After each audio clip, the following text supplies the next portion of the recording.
경배 드리겠습니다.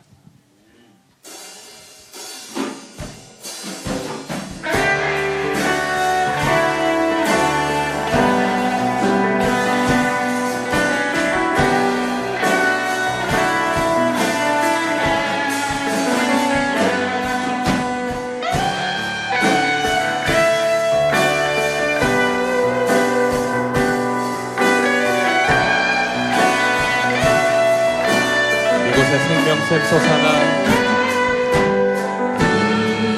이곳에 생명샘 솟아나 눈물 골짝 지나갈 때에 머잖아 열매 맺히고 웃음소리 넘쳐 한 번 더 이곳에 생명샘 솟아나 이곳에 생명샘 솟아나 눈물 골짝 지나갈 때에 머잖아 열매 맺히고 웃음소리 넘쳐나리라 꽃들도 구름도 바람도 넓은 바다도 찬양하라 찬양하라 예수를 하늘을 울리며 노래해 나의 영혼아 은혜의 주 은혜의 주 은혜의 주 그 목소리 높여서 그날의 하늘이 열리고 하늘이 열리고 모든 이가 보게 되리라 마침내 꽃들이 피고 영광의 주가 오시리라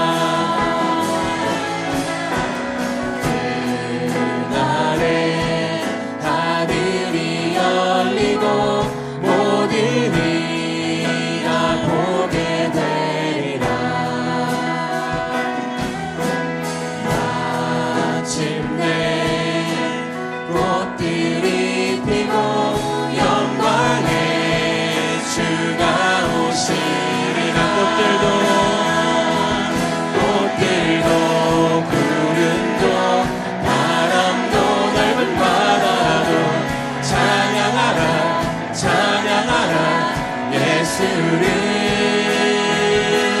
하늘을 울리며 노래해 나의 영혼아 은혜의 주 은혜의 주 한 번 더 꽃들도 구름도 구름도 바람도 넓은 바다도 찬양하라 찬양하라 예수를 하늘을 울리며 노래해 나의 영혼아 은혜의 주 은혜의 주 은혜의 주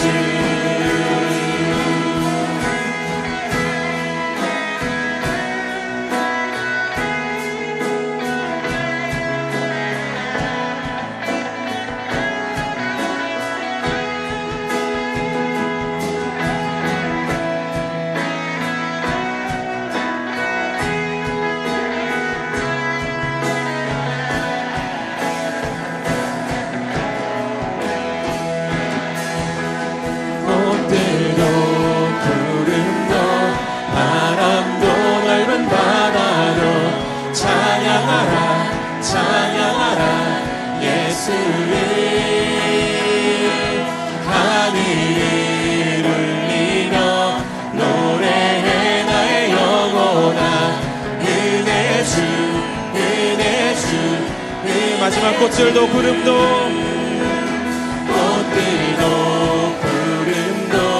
바람도 넓은 바다도 찬양하라 찬양하라 예수를 하늘을 울리며 노래해 나의 영혼아 은혜의 주 은혜의 주 은혜의 주 은혜의 주 은혜의 주 은혜의 주 은혜의 주 마지막 은혜의 주 은혜의 주 은혜의 주 은혜의 주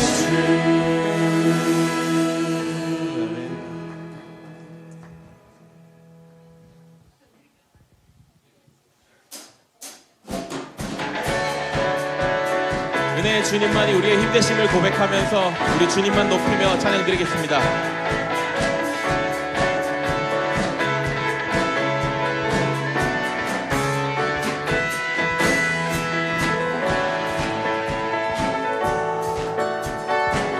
하늘 위에 주님밖에 하늘 위에 주님밖에 내가 사모할 자 이 세상에 없네 내 맘과 힘이 믿을 수 없네 오직 한 가지 그 진리를 믿네 주는 나의 힘이요 주는 나의 힘이요 주는 나의 힘이요 영원히 주를 의지하리 주는 나의 힘이요 주는 나의 힘이요 주는 나의 힘이요 영원히 주를 의지하리 영원히 다시 한번 찬양 드리겠습니다. 하늘 위에 주님밖에 하늘 위에 주님밖에 내가 사모할 자 이 세상에 없네 내 맘과 힘을 믿을 수 없네 내 맘과 힘을 믿을 수 없네 오직 한 가지 그 진리를 믿네 주는 나의 힘이요 주는 나의 힘이요 주는 나의 힘이요 영원히 주를 의지하리 주는 나의 힘이요 주는 나의 힘이요 주는 나의 힘이요 영원히 주를 의지하리 영원히 내 맘과 힘을 믿을 수 없네 내 맘과 힘을 믿을 수 없네 오직 한 가지 우리 목소리 높여서 주는 나의 힘이요 주는 나의 힘이요 주는 나의 힘이요 주는 나의 힘이요 영원히 주를 의지하리 주는 나의 힘이요 주는 나의 힘이요 주는 나의 힘이요 영원히 주를 한 번 더 주는 나의 힘이요 주는 나의 힘이요 주는 나의 힘이요 주는 나의 힘이요 영원히 주를 마지막 주는 나의 힘이요 주는 나의 힘이요 주는 나의 힘이요 주는 나의 힘이요 영원히 주를 의지하리 영원히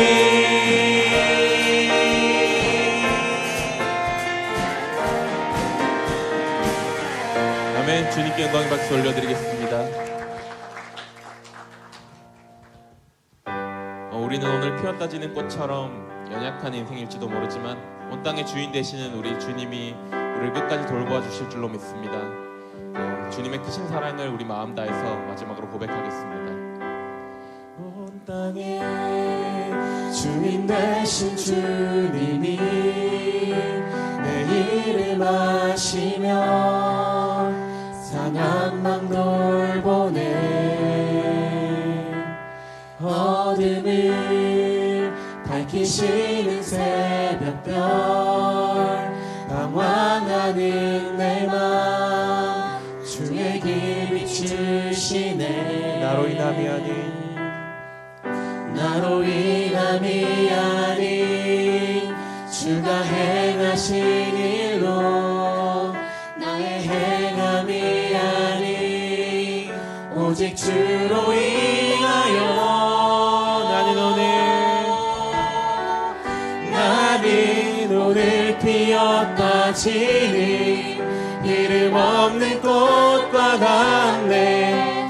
바다에 있는 파도 안개와 같지만 주님 나를 붙드시고 부르짖음 들으시며 날 귀하다 하시네. 주님은 나의 죄를 보시고 주님은 나의 죄를 보시고 사랑의 눈으로 나를 느끼시네. 바다를 잠잠하게 하시듯 내 영혼의 폭풍 고요케 하시네. 나로 인함이 아닌 나로 인함이 아닌 주가 행하신 일로 나의 행함이 아닌 오직 주로 인하여 나는 오늘 피었다 시는 나는 오늘 피었다 지는 이름 없는 꽃과 같네. 바다에 있는 파도 안개와 같지만 주는 나를 붙드시고 부르짖음 들으시며 날 귀하다. 한 번 더 나는 오늘 피었다 시는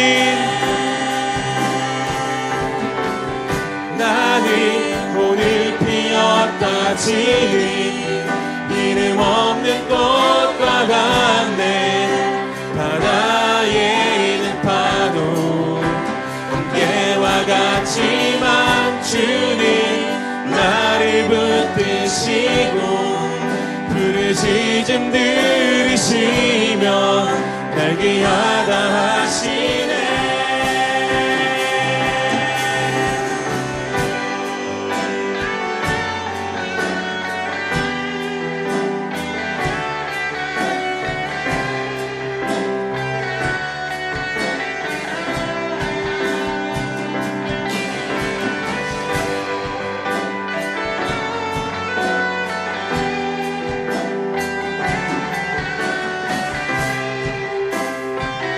한 번 더 찬양 드리겠습니다. 나는 오늘 피었다 시는 나는 오늘 피었다 지는 이름 없는 꽃과 같네. 바다에 있는 파도 안개와 같지만 주는 나를 붙드시고 부르짖음 들으시며. 우리 다 같이 일어나서 선포하시겠습니다. 나 오직 주의 것, 나 오직 주의 것, 나 오직 주의 것. 한 번 더 나 오직 주의 것, 나 오직 주의 것, 나 오직. 마지막 나는 오늘 피었다 시는 나는 오늘 피었다 지는 이름 없는 꽃과 같네. 바다에 있는 파도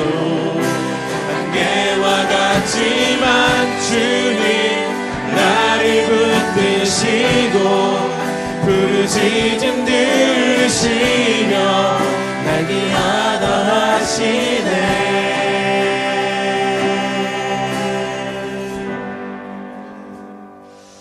아멘. 우리 성가대 찬양에 맞춰 묵상하심으로 3월 15일 2부 예배 하나님 앞에 드리겠습니다.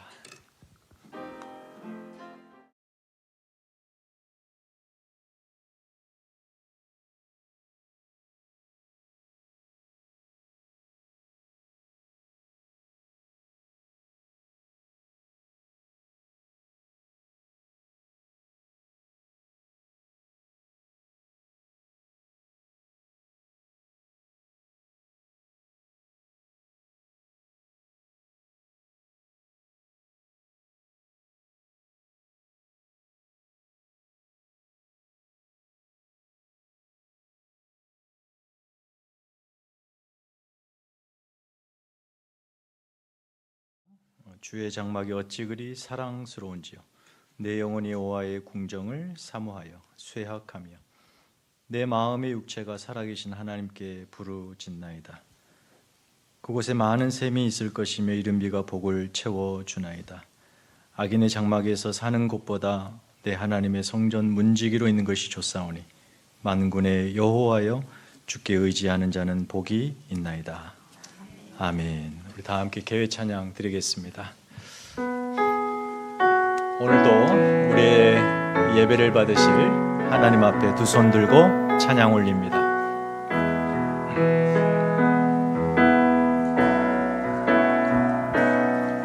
두 손 들고 찬양합니다. 다시 오실 왕 여호와께 오직 주만이 나를 다스리네. 한 번 더 합니다. 두 손 들고 찬양합니다. 두 손 들고 찬양합니다. 다시 오실 왕 여호와께 오직 주만이 나를 다스리네. 아멘. 나 주님만을 섬기리. 나 주님만을 섬기리. 헛된 마음 버리고 성령이여 내 영혼 충만하게 하소서. 주님 앞에 내 생명 드리리라. 아멘. 우리 사도신경으로 신앙 고백 드리겠습니다. 나는 전능하신 아버지 하나님 천지의 창조주를 믿습니다. 나는 그의 유일하신 아들 우리 주 예수 그리스도를 믿습니다. 그는 성령으로 잉태되어 동정녀 마리아에게서 나시고 본디오 빌라도에게 고난을 받아 십자가에 못 박혀 죽으시고 장사된 지 사흘 만에 죽은 자 가운데서 다시 살아나셨으며 하늘에 오르시어 전능하신 아버지 하나님 우편에 앉아 계시다가 거기로부터 살아있는 자와 죽은 자를 심판하러 오십니다. 나는 성령을 믿으며 거룩한 공교회와 성도의 교제와 죄를 용서받는 것과 몸의 부활과 영생을 믿습니다. 아멘. 모두 자리에 앉아주시고요. 조충현 장로님 나오셔서 기도해 주시겠습니다.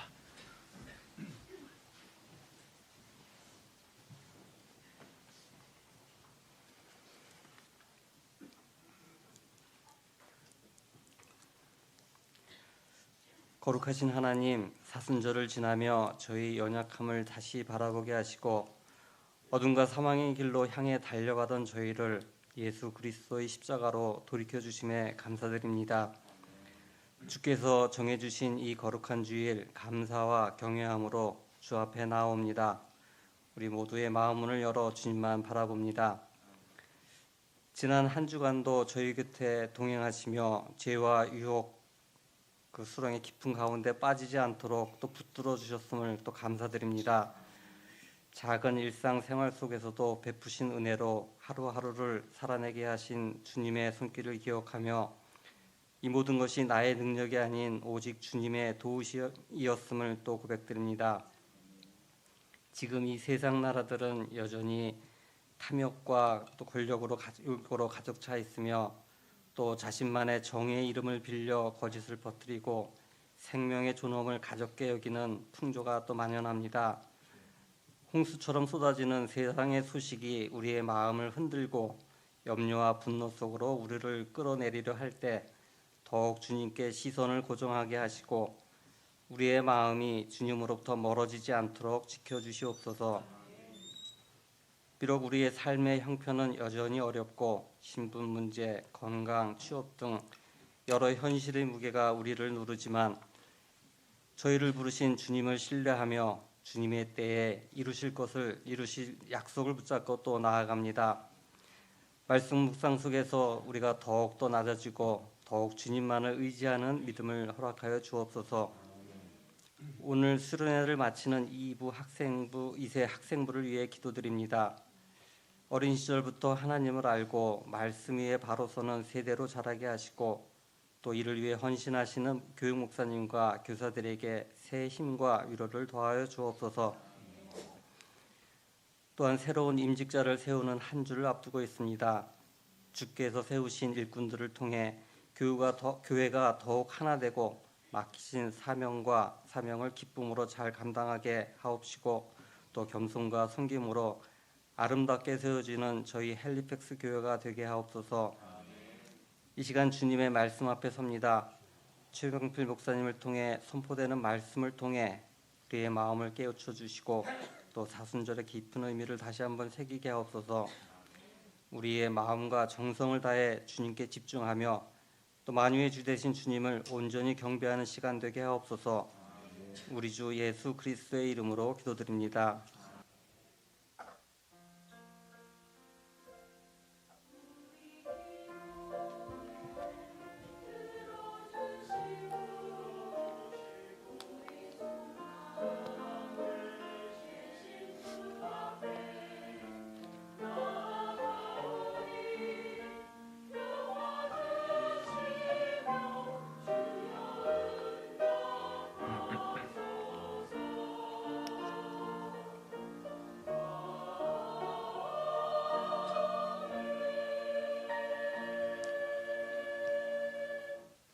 찬송가 10장 부르시면서 준비하신 예물 드리겠습니다.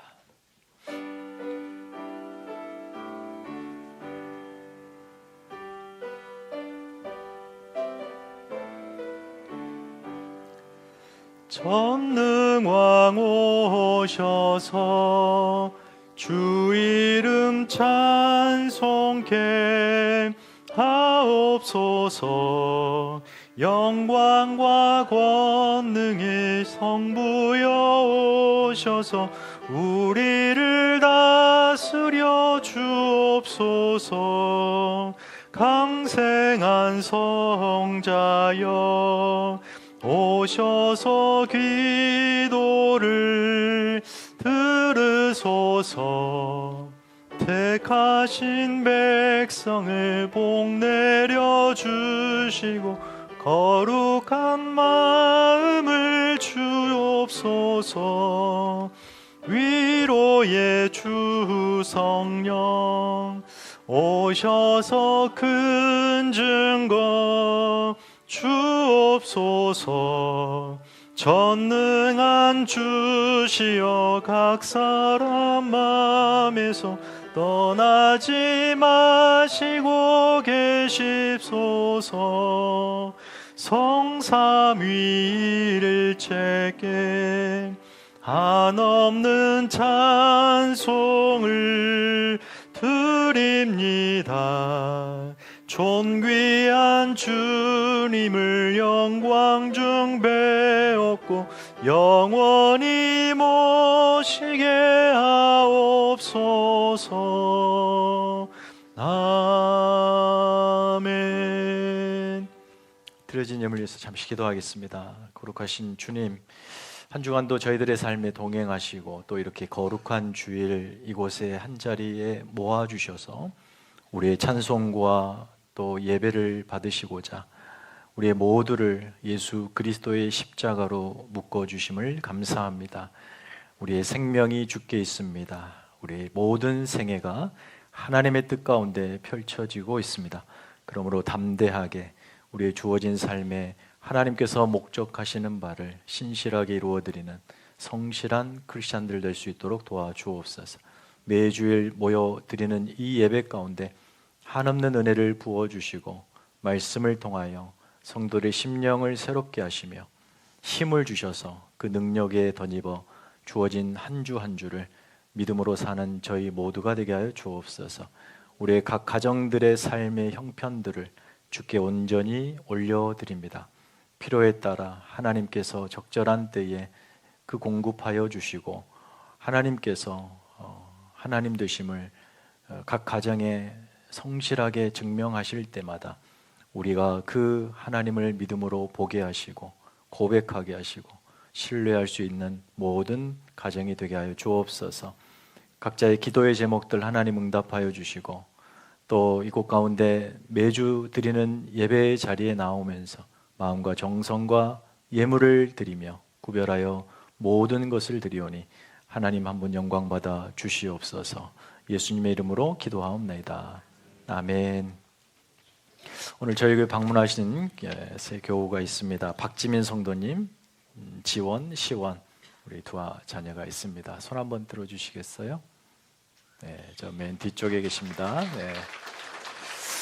환영합니다. 광고 말씀 주보 참조해 주시기 바랍니다. 계속해서 우리 사순절을 지나고 있습니다. 요한복음 통해서 묵상을 하고 있는데 매일매일 하나님의 말씀의 은혜가 여러분 가정에 충만하기를 원합니다. 2026년 상반기 세례 신청을 받습니다. 또 학생부 수련회가 오늘 점심때까지 해서 마무리가 됩니다. 안전사고 없이 지금까지 잘 마무리되고 있습니다. 이번 수련회 받은 은혜들을 우리 귀한 학생들이 잘 간직해서 삶의 또 이정표로 삼을 수 있도록 계속해서 관심 가져주시고 우리 학생부를 위해서 기도해 주십시오. 75명 정도가 참여한 것 같습니다. 우리 교사들이 15명. 네. 다음 주일 2부 예배 때에 임직식이 있습니다. 우리가 지난 가을부터 투표하고 기도로 쭉 준비해 오면서 지난주 노예 제가 참여하면서 모든 절차를 마무리했고 이제 마지막으로 저희 교회에서 임직식을 하면 됩니다. 그 임직자 받으시는 우리 새로운 리더십을 위해서 여러분 좀 기도를 부탁을 드리겠습니다. 당회 같은 경우는 우리 장로님 4분, 저 해서 5분이었는데 이렇게 바뀌면서 지금 현재는 2분 그리고 저 해서 3명입니다. 다시 새롭게 신동기를 장로님 불러도 될 것 같습니다. 오늘부터 조철기 장로님 2분이 들어오시면 다시 4명 그리고 저를 포함한 5명이 당회가 구성이 됩니다. 안수 입사님 또 권사님들 잘 준비해 주시면서 임직식이 은혜 가운데 맞춰질 수 있도록 또 한 주간 준비가 되기를 바랍니다. 내일부터 우리 상반기 양로원 섬김이 시작돼요. 작은 우리의 섬김을 통해서 계신 우리 어르신들이 그들의 시간이 정말 소중하고 행복하고 기쁨이 넘치는 짧지만 위로가 되는 시간이 되기를 바랍니다. 선데이 서퍼 준비해 주시고 새가족반 오늘 마지막 3기 마지막으로 모입니다. 북클럽을 마치면서 지난주에 이어서 기로 듣는 말씀 부분에 감상문, 독후감 한번 읽어보시고 함께 은혜 나누셨으면 좋겠습니다. 성가대 나오셔서 하나님께 찬양을 올려드리겠습니다.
아멘.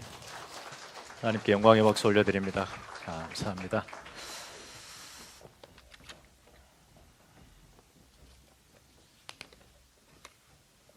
이 시간에 하나님 말씀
분들이 무척 고생을 하시더라고요. 여러분 감기 조심하시고 건강 조심하십시다. 환영합니다. 사랑합니다. 우리 전우자 한번 인사하십시다. 감기 조심하시고 한 주간도 승리하시고. 네.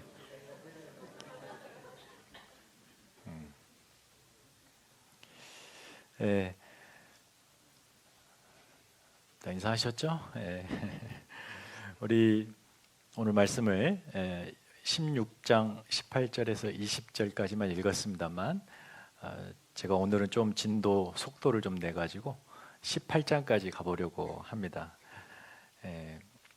대한민국은 최근 130년 새 이렇게 돌아보면 대한민국이라는 나라를 유지하는 체제가 상당한 격변의 경험을 했던 나라입니다. 조선왕조 500년의 그 왕조 체제의 끝자락을 경험했죠.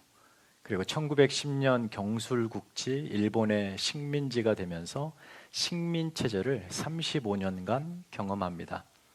해방 이후에 잠깐의 민주공화정을 표방한 권위주의 체제가 등장했다가 26년간에 이어서 군부 독재 체제가 등장합니다. 그리고 마침내 1987년에 민주화 운동을 통해서 현재 민주주의 체제라고 하는 국가체제 시스템을 가지고 있습니다. 이런 이 격변의 흐름 속에서 우리는 국가를 지탱하는 힘은 권력이 아니라 권위라는 것을 배우게 됩니다. 민주주의 체제에서 가장 중요한 것은 그래서 국가의 권위가 온 백성의 삶에 건강하게 작동하는 것입니다. 이 권위는 국민들이 자신들이 가진 권리를 투표라고 하는 방식을 통해서 선출직들에게 위임함으로 그들이 그 권력을 선하게 두루 공평하게 잘 사용할 때 드러나는 힘입니다. 권위. 권력이 그래서 이제 건강하게 도처에 작동을 해야 하는데 이것을 위해서 민주주의는 이른바 삼권 분립이라고 하는 방식을 채택합니다.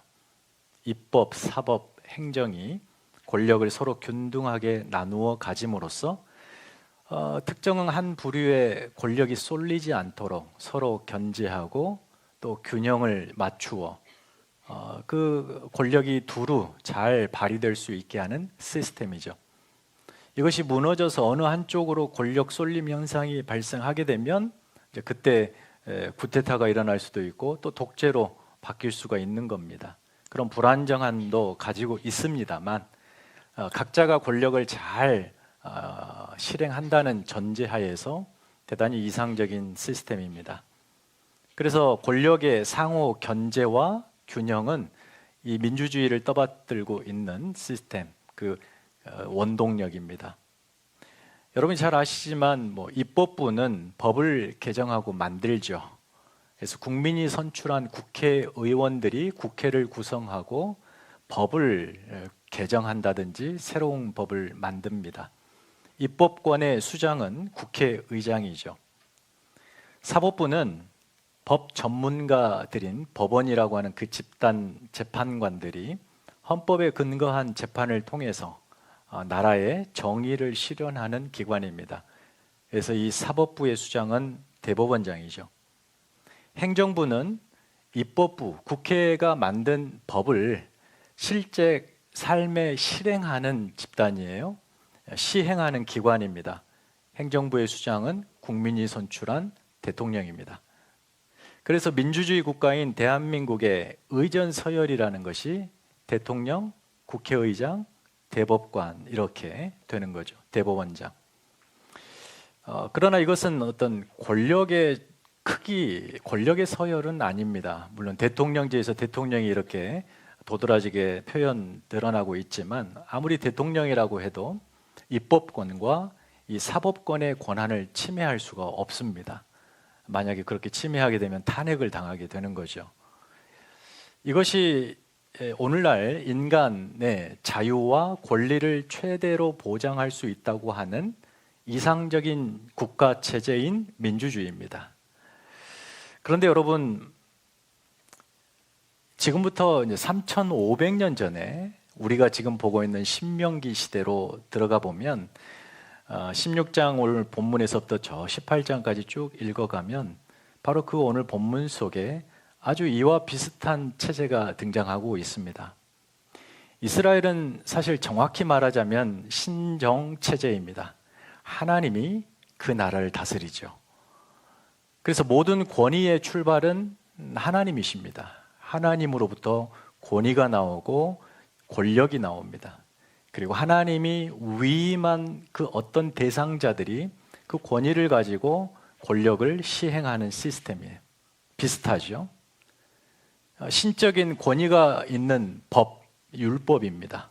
그래서 하나님께서는 율법을 주시면서 이 율법을 지도자뿐만 아니라 온 백성이 자신들의 삶에 적용하고 삶으로 살아내도록 명령하죠. 삶 전반에 걸쳐서 율법의 정신이 구석구석에서 꽃을 피고 열매를 맺어 하나님이 주시는 생명의 복을 누리게 하시는 것. 이게 하나님이 율법을 주신 목적입니다.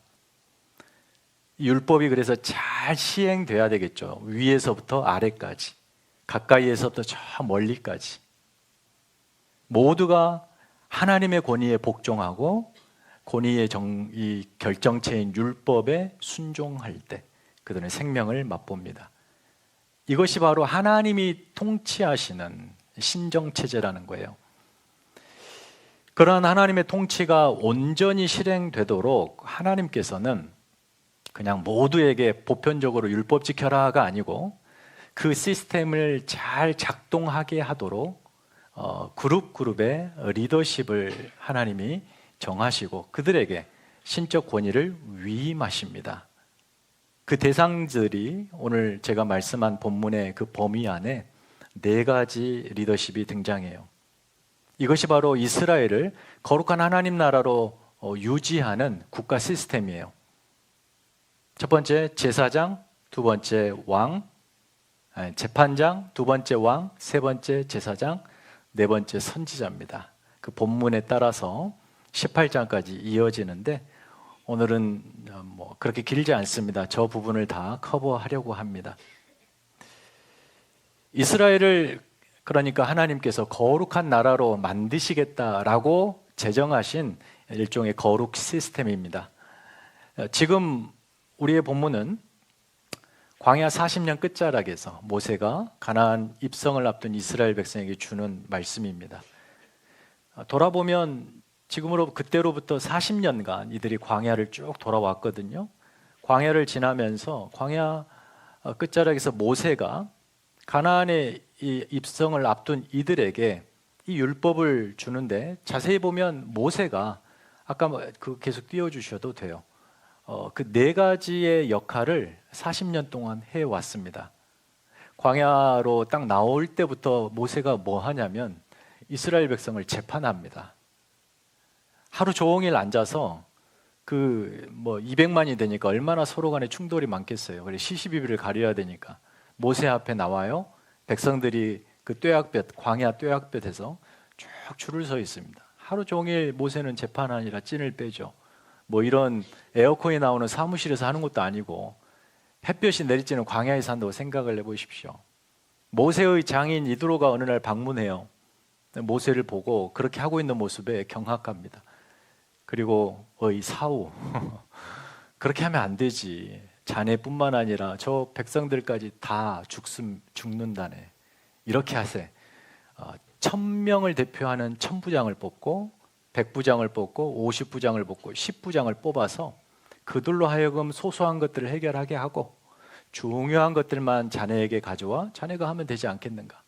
아주 지혜로운 하나님이 보내신 선지자와 같은 말이었어요. 그래서 그 말을 따라 모세가 그렇게 하죠. 모세는 초반부터 재판을 했어요. 그리고 광야를 지나면서 모세는 200만 이스라엘에게 그들의 생활에 필요한 것들을 생명을 공급해 주는 왕의 역할도 해요. 필요하다면 전쟁까지 했습니다. 더 나아가 모세는 제사장이기도 합니다. 물론 형님 아론이 대제사장 역할을 직으로 가지고 있지만 하나님을 대면한 사람은 모세였어요. 그래서 하나님과 이스라엘 사이에 우리가 앞서 살폈듯이 중재자, 중보자가 모세였습니다. 이스라엘이 범죄하죠. 하나님이 그들을 진멸하려고 할 때 모세가 하나님 앞에 간절히 기도해요. 중보 기도를 해요. 이들을 살려주십시오. 그러니까 하나님이 뜻을 돌이켜 심판을 면제해 주시죠. 이 모세는 제사장이었습니다. 또 모세는 선지자였습니다. 저 8장 15절에 보면은 나 같은 선지자로 모세가 말해요. 자신을 선지자라고 칭합니다. 맞습니다. 광야에서 나올 때부터 40년간 보면은 모세는 끊임없이 앞으로 일을 보여줍니다. 말합니다. 선포해요. 그래서 백성들이 그 앞으로 전진하도록 선지자와 같은 하나님의 신탁을 끊임없이 주고 그 예언들이 차차 성취되는 것을 보면서 아, 모세는 참 선지자였다라는 것을 알 수 있게 되죠. 이렇게 모세 한 사람이 저 네 가지의 중요한 권위의 직무를 수행하면서 이스라엘이 하나님의 통치를 맛보게 됩니다. 그런데 이제 이스라엘이 역사를 이렇게 이제 거슬러 가면서 저 네 직분은 구체적인 시스템으로 정착하게 돼요. 물론 과도기가 있습니다. 여호수아, 땅을 정복하는 여호수아는 왕의 어떤 직분이 도드라지죠. 그리고 그 다음 세대 사사 시대, 사사를 영어로 절지라고 그러거든요. 그러니까 심판자들이에요. 재판 역할이 강하죠. 그러나 그 과도기를 지나서 이제 왕정 시대로 들어서면서 이스라엘에는 저 네 시스템이 아주 견고하게 정착해 가게 됩니다. 재판관, 왕, 제사장, 선지자, 이 네 권력이 각자의 자리에서 하나님의 권위를 잘 보존하고 율법대로 백성들에게 그 정신을 시행할 때에 이스라엘은 부국강병, 하나님의 복을 받아 누립니다. 그런데 어느 한쪽으로 권력이 쏠려가지고 나머지를 무력화시킬 때에는 그 권력이 그 한 사람에게 사유화되어서 이스라엘은 하나님을 버리고 우상을 따르게 돼요. 그리고 멸망의 길로 가게 됩니다. 그러니까 네 개가 잘 균형을 맞추어야 돼요. 서로 그 거룩성을 훼손하지 않도록 견제해야 합니다. 이 네 권위자들을 구체적으로 성경이 어떤 그 역할로 규정하고 있는지 잠시 살펴보겠습니다. 먼저 재판장입니다. 우리 본문 16절을 PPT 같이 읽겠습니다. 시작. 내 하나님 여호와께서 내게 주시는 각 성에서 내 지파를 따라 재판장들과 지도자들을 둘 것이요 그들은 공의로 백성을 재판할 것이니라. 거기 내 지파는 네 개의 지파가 아니라 너희의 지파, 한국 번역 조금 오해할 수 있으니까 네, 너희 지파마다 지파마다 재판관들을 두라는 거예요. 그 이유는 바로 백성의 삶 전반에 걸쳐서 하나님의 공의가 시행되게 하기 위해서죠. 이 재판관들은 율법, 거룩한 율법의 근거에서 백성들의 시시비비를 가려 선악간의 판단을 해주는 역할을 합니다. 그래서 공의로 판결한다는 것은 공의의 하나님 앞에서 정의로운 율법을 통해 판결한다는 거예요. 그래서 재판관들이 절대 해서는 안 되는 일, 쭉 말씀이 이제 이어지는데, 먼저 재판을 굽게 해서는 안 돼요. 굽게 한다, 이것은 바르게 하지 않는다는 거겠죠. 재판은 권력입니다. 그러니 얼마나 이 재판정에 가면 판사가 그 권위를 드러냅니까? 권력입니다. 힘이에요. 그 권력을 가지고 사리사욕을 챙긴다면, 판결의 기준이 자기 마음대로 기분에 따라 한다면 안 되겠죠. 그래서 판결의 기준도 하나님의 말씀이고, 이 재판을 지금 자기가 하나님 앞에서 하고 있다라는 엄중함을 가지고 있어야 돼요. 그래서 이 재판관은 사람을 그 다음 말씀에 외모로 판단해서는 안 돼요. 얼굴이 험상궂다고 그냥 너는 죄인이다 이렇게 선언해서도 안 되고, 귀티나게 옷을 입고 왔다고 해서 부자라고 해서 형을 감형해서도 안 돼요. 공정한 재판을 상징하는 그 여신, 저울 들고 있는 여신 유스티티스 있죠? 유스티티아 그 레이디 저스티스를 보면은 눈이 뭐 띠로 이렇게 딱 가려지면서 공정하게 편견 없이 판단한다는 것을 상징해죠. 재판을 굽게 하는 일, 그때나 지금이나 뇌물이 통했습니다. 부자들이 뇌물을 찔러주면 재판은 그 뇌물의 양심을 팔아요. 그렇게 되면 어떻게 되겠습니까? 대개 돈 많고 힘 있는 자는 무죄가 나오고 연약한 자는 유죄가 나오죠. 그래서 가난한 자들이 이 법으로 인해서 엄청난 피해를 당하게 돼요. 그래서 이 재판관을 세우는 이유가 뭐냐면 억울한 사람이 없게 하기 위해서요. 하나님이 다스리는 통치하시는 이스라엘 땅에 그 누구도 법 때문에 억울한 일 당하지 않게 하기 위해서.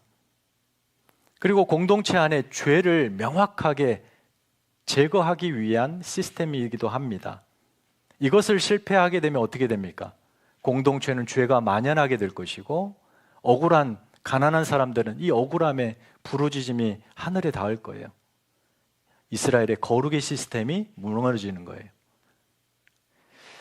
17장을 넘어가면 전반부에 이 재판의 한 사례가 등장하는데, 어떤 사람이 10계명 중에 가장 중요한 첫 번째 계명을 어겼습니다. 우상 숭배를 한 거예요. 신고가 들어왔죠. 고발이 된 거, 기소가 된 겁니다. 재판관들이 재판을 열어 그의 모든 걸 조사합니다. 그리고 확정이 되면 판결을 하겠죠. 너는 우상 숭배했다. 거기에 대한 처벌이 매우 무겁습니다. 그 사람을 밖에 나가 돌로 쳐 죽입니다. 돌로 쳐 죽여요. 투석형이죠. 이 얼마나 무섭습니까? 다소 과해 보입니다. 하지만 이 일은 너무나 엄중해요. 거룩한 공동체 안에 죄가 들어온 사건이기 때문에 이 죄를 진멸하는 일환으로 대상자를 돌로 쳐 죽입니다. 그런데 그냥 무고한 자를 죽이지 않게 하기 위해서 율법이 반드시 거기에는 두 사람 이상의 증인이 필요하다고 말합니다. 증인제죠. 증인에 따라서 정확한 죄가 규정될 때 판결하는 거예요. 그리고 그 대상자를 이 같은 엄중한 그 법을 어겼을 때에는 죽임으로 공동체 안의 죄를 제거하는 겁니다. 돌로 쳐 죽인 것이 너무 과하다. 그러나 놔두면 이스라엘 공동체 전체가 망가집니다. 무너져요. 그러니 과한 것은 아닙니다. 재판장은 하나님의 공의를 실현하는 대리자이기 때문에 결코 사리사욕을 챙겨서는 안 됩니다. 재판관들이 율법대로 선악을 정확하게 가르마를 타줘야 거기에 따라 백성들이 선이 무엇인지를 알고 죄가 무엇인 줄 알아 죄를 피할 것 아니겠습니까? 그래서 재판관들의 그 역할이 매우 중요했고, 그렇게 공정한 재판관들을 백성들은 그들의 권위를 인정해 주어야 했어요. 그래서 하나님의 권위를 인정해 일상의 죄를 멀리하고 그들이 거룩하게 살게 되는 겁니다. 거룩한 나라가 되는 거예요. 이스라엘 역사에서 이렇게 보면 이스라엘이 어김없이 타락할 때요, 나타나는 현상이 동일했습니다. 가장 먼저 재판장에서 공의가 실종하게 돼요. 정의가 사라집니다. 재판이 굽어요. 이사야서 5장 7절을 보는데 이 시대는 결국은 북이스라엘이 멸망하고 남유다가 멸망으로 치닫는 때예요. 한번 읽어볼까요? 자, 시작. 그들에게 정의를 바라셨더니 도리어 포악이요, 그들에게 공의를 바라셨더니 도리어 부르짖으며. 재판관들에게 정의를 바랬더니 그들이 정의를 행하지 않고 그 권력으로 폭력을 행하고, 공의를 바랬더니 오히려 가난하고 연약한 자들의 그 억울함, 부르짖음이 더 커졌다는 거예요. 이것은 이스라엘의 거룩의 시스템이 무너졌다는 것을 반증합니다. 하나님이 원하시는 것은 이스라엘 백성의 삶 전반에 하나님의 정의와 공의가 막힘없이, 저 말단의 그 가난한 촌부의 가정에까지 하나님의 공의가 흘러 들어가 모두 이스라엘이 하나님의 통치 아래서 생명을 맛보게 하시는, 그것이 하나님의 목적입니다. 그래서 아모스 5장 24절 다 같이 읽어보겠습니다. 시작. 오직 정의를 물같이 공의를 마르지 않는 강같이 흐르게 할지어다. 이 재판관들은 저 사명을 가지고 하나님 앞에서 온전하게 공의와 정의를 실행해야 했습니다. 그것이 곧 거룩한 나라를 위한 첫 번째 리더십이에요. 두 번째, 왕입니다. 이스라엘 역사에서 이제 왕정 시대는 지금 신명기 모세가 예언하는 이 시대로부터 대략 역사를 따지면 500년 후에 등장할 체제예요. 그런데 왜 지금부터 이렇게 얘기하느냐? 사실 그 과도기 안에서 왕의 역할이 계속해서 발전하기 때문입니다. 왕의 역할은 무엇입니까? 이스라엘의 왕은 자신이 그 나라를 통치하는 게 왕이잖아요.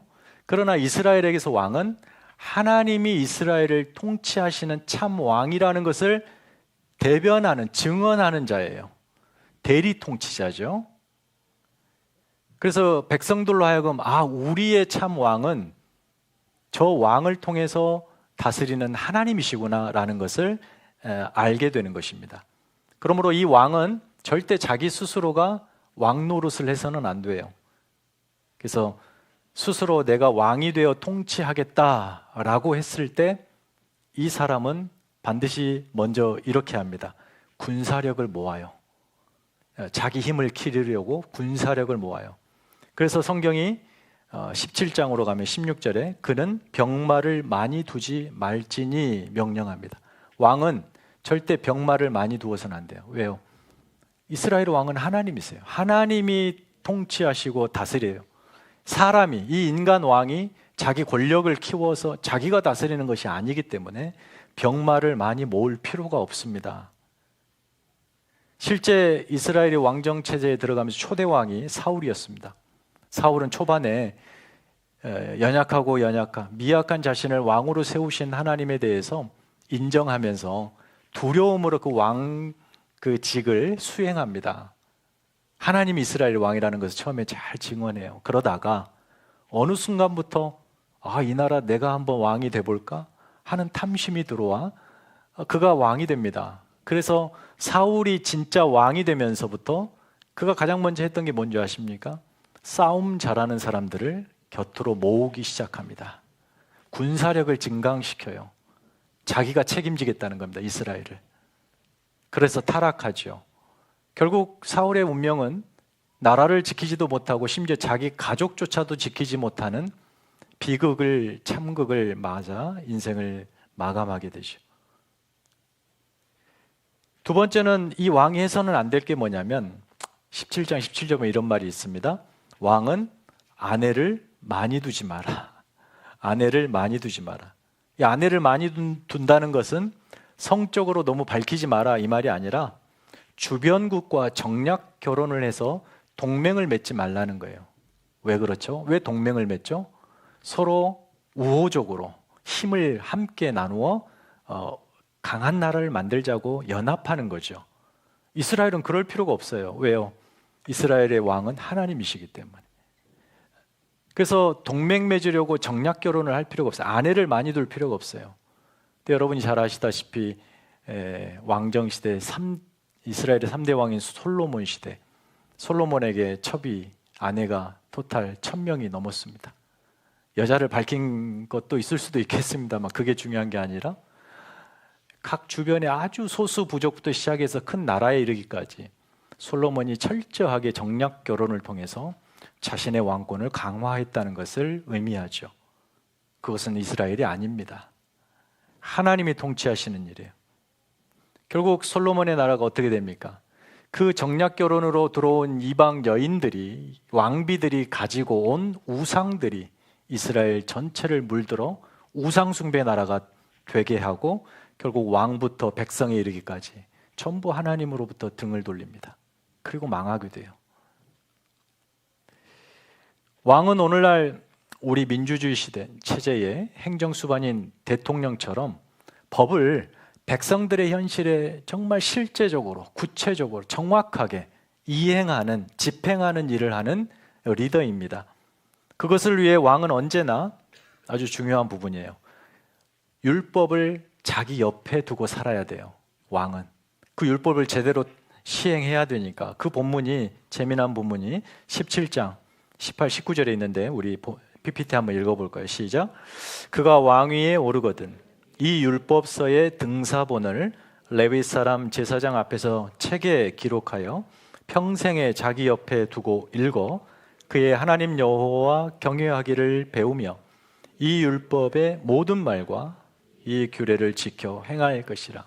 왕이 저래야 된대요. 율법, 하나님 말씀을 늘 옆에 두고 그것을 배우고 익히고 그러면서 하나님 경외하여 어떻게 해야 하나님의 이름이 높아지는 통치를 할 수 있을까라고 고민하며 두렵고 떨림으로 왕직을 수행할 때 이스라엘은 거룩한 나라가 되는 거예요. 하나님께서 부어주시는 부국 강병을 맛보고 모든 백성이 위에서 아래까지 평안을 맛봅니다. 전쟁 없는 시절을 맛보죠.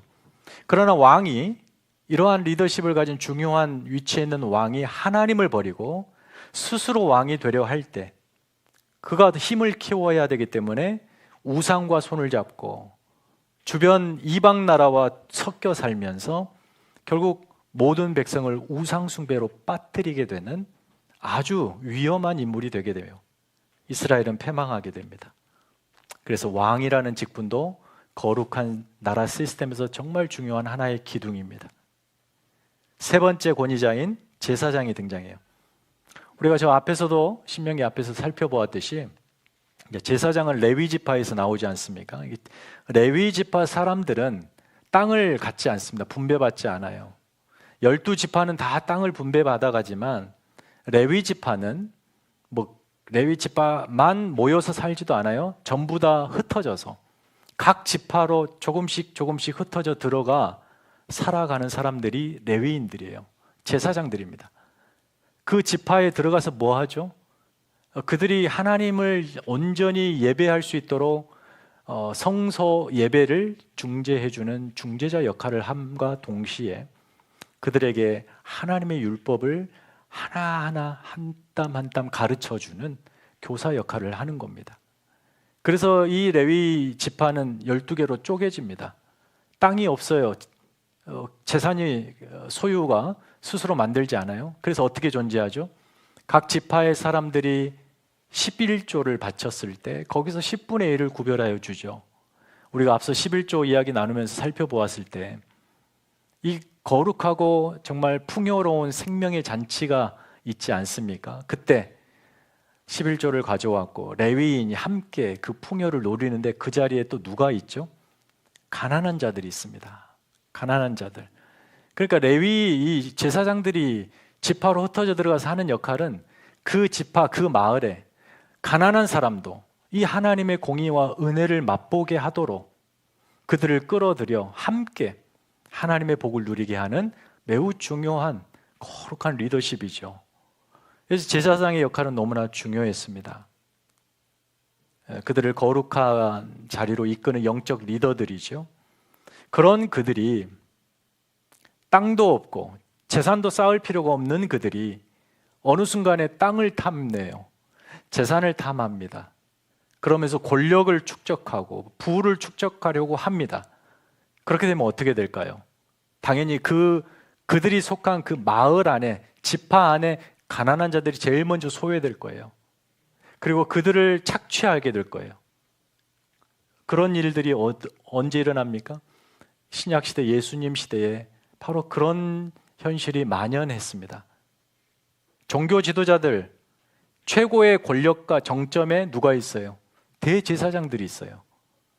그들이 얼마나 많은 막대한 부를 쌓았는지 모릅니다. 정치적으로 권력을 손에 쥐었는지 몰라요. 그 거룩한 율법과 성전은 그들이 부를 축적하는 수단으로 전락했고 그들에게 거룩은 찾아볼 수가 없었어요. 그들에게 율법과 그 제사장 직은 권력이 되었고 폭력이 되었습니다. 그것이 얼마나 무서운지 복음서에 보면 단적으로 이렇게 제시되는 예시가 있어요. 그게 바로 과부의 두 렙돈 이야기예요. 과부가 두 렙돈까지 하나님 앞에 헌금했다, 이 사람 대단하다, 과부를 칭찬하려고 그 얘기를 한 것이 아니라 그 가장 가난한 과부의 그 가장 가난한 마지막 두 렙돈까지 성전 유대교가 착취하는 장면을 보여주는 모습이죠. 그렇게 해서 부와 권력을 태산만큼 축적했던 타락한 대제사장, 제사장들. 그때에 이스라엘은 가장 어두웠습니다. 가장 타락했어요. 마지막 네 번째 권위자는 선지자입니다. 우리 먼저 18장 15절을 PPT를 통해서 읽을까요? 시작. 내 하나님 여호와께서 너희 가운데 너희 형제 중에서 너를 위하여 나와 같은 선지자 하나를 일으키리니 너희는 그의 말을 들을지어다. 거기서 모세가 스스로를 선지자라고 칭하고 있죠. 그도 그럴 것이 출애굽부터 지금 이 40년을 지나오면서 모세는 끊임없이 이스라엘 백성들에게 장래일을 예시했습니다. 하나님께서 너희를 통해서 이루실 일이 이러이러하다. 신탁을 주고 예언을 했죠. 그런데 그것들이 다 하나씩 이루어지고 있습니다. 모세는 가나안을 가보지 않았습니다. 가지 않습니다. 여기서 죽습니다. 그럼에도 불구하고 마치 가나안을 다녀와 역사를 저 넘어갔다 온 것처럼 생생하게 율법에 하나님의 신탁을 담아주죠. 율법의 대부분이 그래서 하나님의 신탁들이에요. 예언들이고 곧 이루어질 이야기들입니다. 그래서 백성들은 이것을 하나님의 말씀으로 받아들여야 되는 거죠. 그래서 이스라엘에서 이제 앞으로 역사 속에서 선지자의 역할은 바로 이것이에요. 하나님의 뜻을 전하는 겁니다. 하나님의 신탁을 전하는 거예요. 백성들을 거기로 모으는 역할을 하죠. 하나님의 대언자입니다. 그래서 18절에 보면 이런 말이 있어요. 내가 내 말을 그 입에 두리니 내가 그에게 명령한 것을 그가 무리에게 말이라. 하나님이 선지자 입에 신탁을 주시고 선지자 입을 통해 백성들의 입에 말씀을 주는 이런 구도죠. 그러니까 이 선지자는 당연히 하나님의 이 진리의 말씀만을 온전히 선포해야 돼요. 장래일을 예언함으로 백성들을 하나님의 소망으로 모아야죠. 만약에 백성들이 진리 아닌 율법 아닌 곳으로 이렇게 범죄하며 나아갈 때에는 이 선지자가 와가지고 뭐 하냐면 그들을 돌이키는 역할을 합니다. 너희 그 길로 가지 마라. 거기에 생명 없다. 너희들이 가야 할 곳은 이곳이다. 하나님이 이곳으로 너희를 만들어 가실 것이다. 돌아오라. 돌아오라. 회개를 선포합니다. 선지자들은 이렇게 장래일을 예언하고 백성들의 불신앙을 돌이키는 촉구하는 역할을 해요. 이스라엘의 역사에서도 우리가 이제 선지자들이 중간에 계속 나오잖아요. 근데 아이러니하게도 이스라엘의 선지자가 왕성하게 막 등장하며 활동한 시대가 언제인 줄 아십니까? 이스라엘이 가장 타락할 때요. 가장 타락할 때 그 길로 가면 죽는다라고 선지자들을 하나님이 보내셔서 그들의 입에 말씀을 주시고 입술을 통하여 갈 길을 제시해 주시고 돌이키는 그런 역할을 하시죠. 그래서 북이스라엘이 타락할 때 여러분이 이름만 들어도 아는 엘리야, 엘리사가 등장하는 거예요. 또한 이 시대에 그런 시대에 참 선지자가 있는가 하면 거짓 선지자도 대거 등장해요.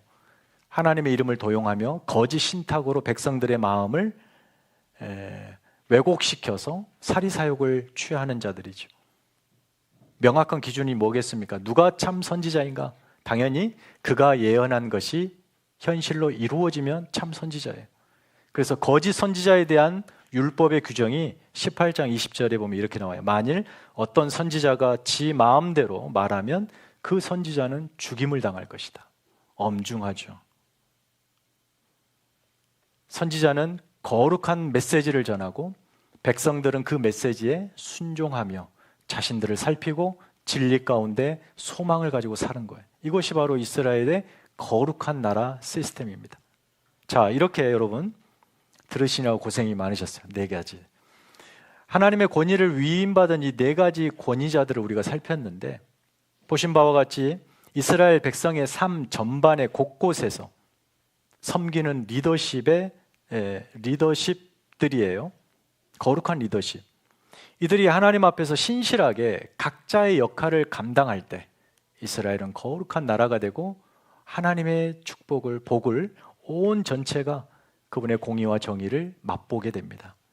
마치 혈액순환이 잘 돼야 온몸이 건강한 것처럼 이 저 말단에 속한 가장 가난한 사람에게까지 하나님의 진리, 공의가 흘러 들어가 모두가 하나님의 생명을 주시는 생명과 복을 맛보는 나라. 그러기 위해서 이 4 권위 집단들이 서로 상호 견제하고 균형 있게 하나님의 말씀을 온전히 지켜 거룩에 헌신할 때 이스라엘은 거룩한 하나님 나라가 되는 거예요. 이 시스템. 자, 그렇다면 결론적으로 이 말씀을 오늘 사는 저와 여러분에게 어떻게 적용해야 될까? 이게 가장 어려운 부분이겠죠. 왜냐하면 여기 등장하는 4 부류에 해당하는, 그들에게 해당하는 말씀이 오늘 나에게 무슨 말씀, 도전이고 또 명령일까? 좀 쉽지는 않습니다. 그러나 한 가지만 말씀드릴게요. 여기 등장하는 4가지 직분, 재판장, 왕, 제사장, 선지자, 이 4가지의 직분은 하나님이 구원을 이루시는 역사를 소위 구속사라 그러거든요. 구약 처음부터 신약 끝까지예요. 그 구속사적 관점에서 보면 이 4가지 직분은 전부 예수 그리스도께로 수렴합니다. 그래서 예수님이 감당하실 직분의 그림자들이에요. 이러한 예수님의 권위에 대해서요, 과거 구약 이사야 선지자가 이렇게 예언했습니다. 이사야서 9장 7절을 읽겠습니다. 시작. 그 정사와 평강의 더함이 무궁하며 또 다윗의 왕좌와 그의 나라를 군림하여 그 나라를 굳게 세우고 지금 이후로 영원히 정의와 공의로 그것을 보존할 것이니라. 저 말씀 9절에 이 4 직분이 다 녹아져 있죠.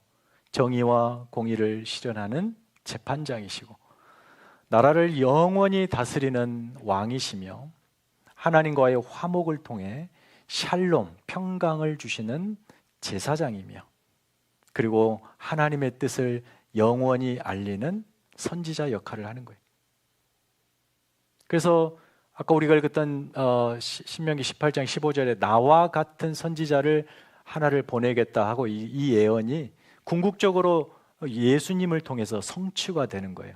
요한복음 6장에 그 말이 나와요. 무리가 외칩니다. 이는 예수님을 보고 이는 참으로 세상에 오실 그 선지자다 이렇게 말해요. 여기 그 선지자가 모세가 약속한 나 같은 선지자를 그 선지자라고 말하는 겁니다. 예수님은 큰 제사장이죠. 히브리서에는 큰 대제사장이라고 예수님의 역할을 무척 강조합니다. 무슨 말이냐? 이렇게 오늘 우리에게는 우리가 믿는 예수님이 우리 삶에 늘 함께하고 계십니다. 이 4가지 직분을 우리 삶에서도 여전히 감당하고 계시다는 거예요. 예수님이 여러분의 말과 생각과 행동을 선악간에 심판하실 거예요. 기억하십시오. 그래서 여러분이 일상을 살면서 내가 무엇을 선택해야 하는가 했을 때에 그 선택에 대한 결과의 책임은 여러분의 몫이에요. 그것에 대해 예수님께서는 선악간에 심판하실 거예요. 장차.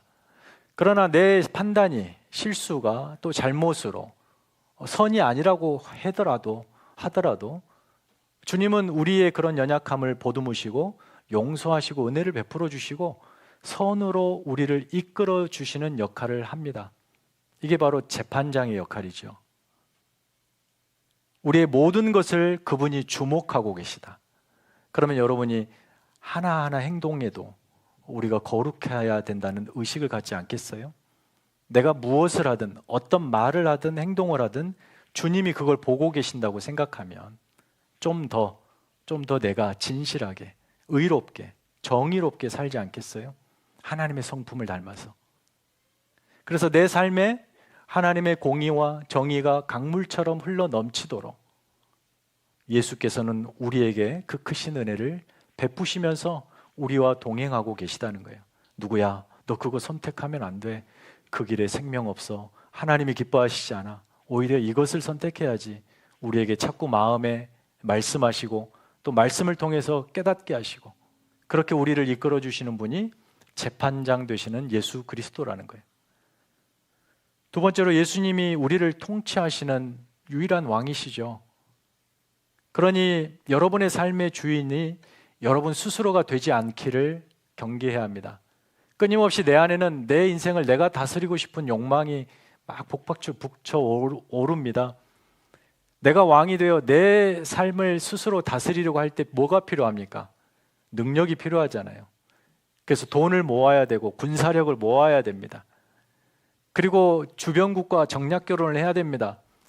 하나님 신앙에 어긋난 사람들 그런 세계관과 손을 맞잡고 뒤섞여서 내 삶에 내가 할 수 있는 일들을 마음껏 늘려가는 그런 일을 해야 되는 거예요. 하지만 이스라엘은 그런 나라가 아니잖아요. 저와 여러분 그런 나라가 그런 사람이 아니에요. 여러분 생각하십시오. 내가 다스리는 나보다 하나님이 다스리는 내가 훨씬 더 멋지고 아름답습니다. 그러니 여러분의 통치권을 그 욕망을 하나님 앞에 이양하십시오. 예수께 이양하십시오. 주님이 여러분의 삶을 다스리도록 매일매일 시작할 때마다 하나님 저는 연약합니다. 무능합니다. 이런 내가 오늘 하루를 다스릴 능력이 없습니다. 실력도 없습니다. 그러니 주님께서 나를 다스려 주십시오. 기도로 시작하시고 또 기도로 마무리하시며 여러분의 통치, 유일한 왕이 예수 그리스도라는 사실을 매일 고백하시기를 바랍니다. 세 번째로 예수님이 하나님과 우리 사이를 중보하시는 유일한 중보자십니다. 중보자. 참된 진리를 가르쳐 주시는 대제사장이에요. 아까 레위 제사장 이야기했죠. 그들이 어디까지 들어간다고요? 가장 가난한 자의 삶의 자리까지 들어갔다고요. 예수님이 우리의 이 초라한 삶의 자리까지 들어오셔서 하시는 일이 우리와 하나님 사이에 샬롬을 만들어 주시고 그 샬롬을 깨뜨리지 않도록 율법을 지킬 방법을 그 내용을 가르쳐 주시죠. 하나님의 말씀을 가르쳐 주셔요. 그래서 예수님과 동행한다는 것은 하나님과의 샬롬을 가져간다는 것이고 하나님의 생명의 말씀을 따라 산다는 것을 의미합니다. 가장 낮은 자리까지 들어오신 예수 그리스도의 역할이죠. 그 일에 신실하신 분입니다. 그러니 여러분도 하나님과의 샬롬을 잘 이어가도록 샬롬을 깨뜨리는 죄를 멀리하고 하나님이 기뻐하시는 일을 적극적으로 선택해야 합니다. 마지막으로 예수님은 종말의 그 선지자입니다. 무슨 말이냐면 이 거대한 역사가 지금 어디로 흘러가고 있고 최종적으로 어떻게 될 건가에 대해서 예수님은 끊임없이 말씀을 통해서 우리에게 예언해 주셨습니다. 그리고 그 예언은 한치 오차도 없이 지금 성실하게 성취되고 있어요. 장차 오실 겁니다. 그때까지 이 땅에 죄는 관영할지라도 하나님의 뜻과 계획은 실패함 없이 목적을 향하여 갈 것입니다. 예수님이 우리의 그 선지자가 되신다는 것은 바로 그분의 말씀에 의지하여 우리가 소망으로 하나님 나라의 완성을 바라보며 오늘을 산다는 것입니다.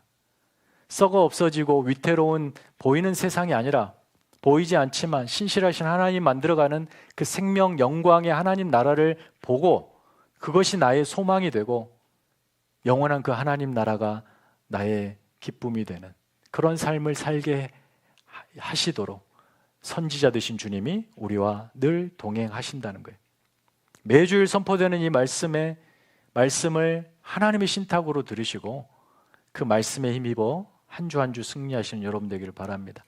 그래서 여러분의 삶의 매 순간 이런 그 주님의 이 네 가지 직분을 감당하시는 예수 그리스도의 권위를 인정하시고 감사하시고 그리고 여러분의 삶이 거룩하도록 우리 주님이 여러분과 동행하고 계심을 잊지 않고 내 삶 전부를 내어드리는 신실한 한 주가 되기를 축원합니다.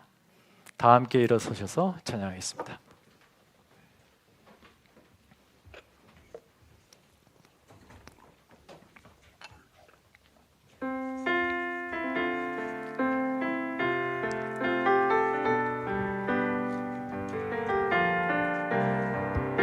말씀을 생각하며 찬양합니다. 주님과 함께하는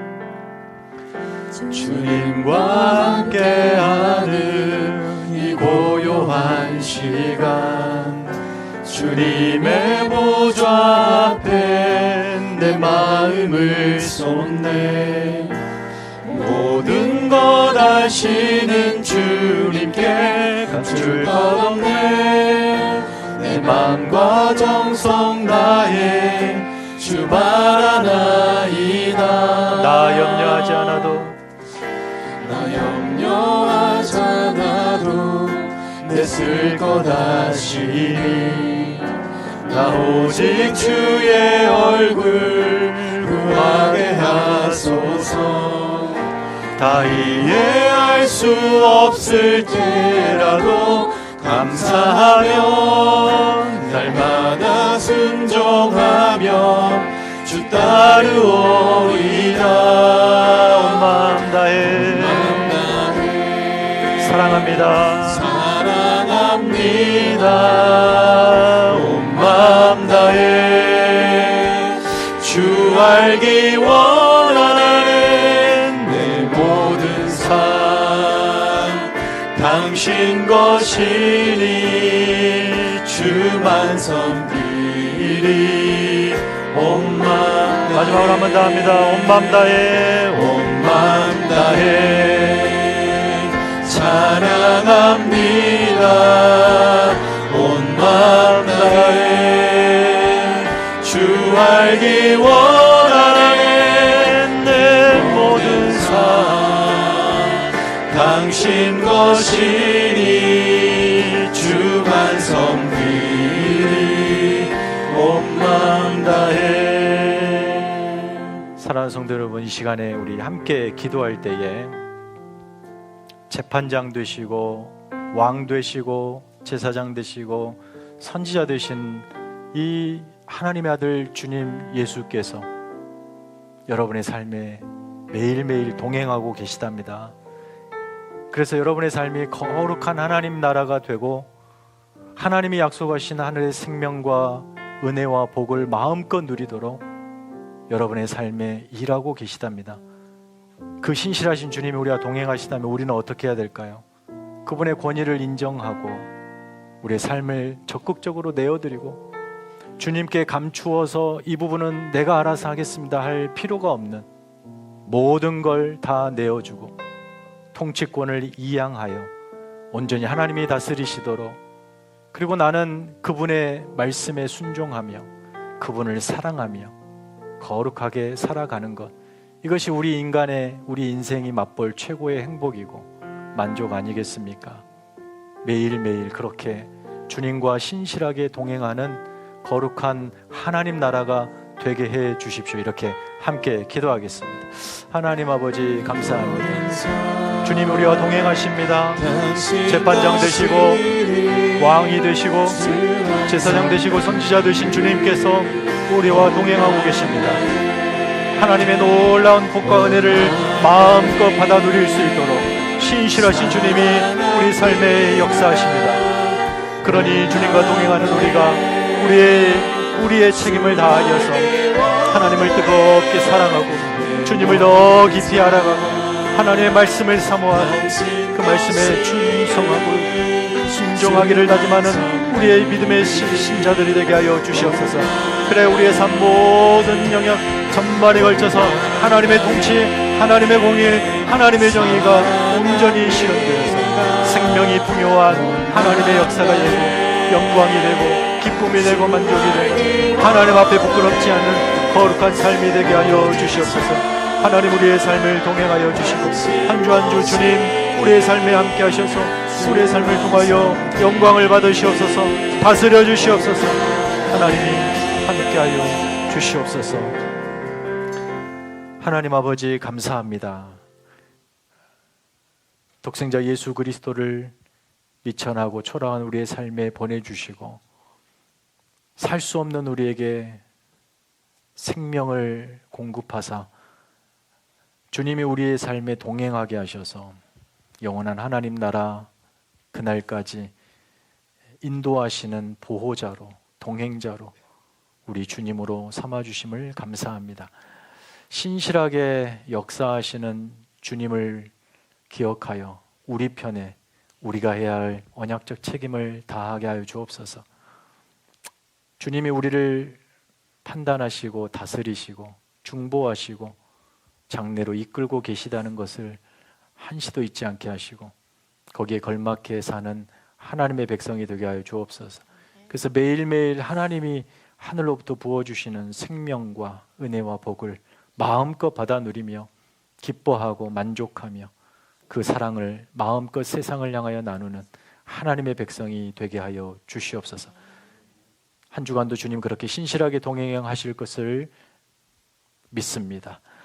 이제는 우리 구주 예수 그리스도의 은혜와 하나님 아버지의 크고 놀라우신 사랑과 성령님의 교통하심이 주와 함께 걷는 이 신실한 동행에 역사하시는 하나님을 닮아 우리도 동일하게 신실하게 언약적 책임을 다하기로 다짐하는 사랑하는 성도들의 머리 위에 가정 위에 이제부터 영원까지 함께 있을지어다. 아멘.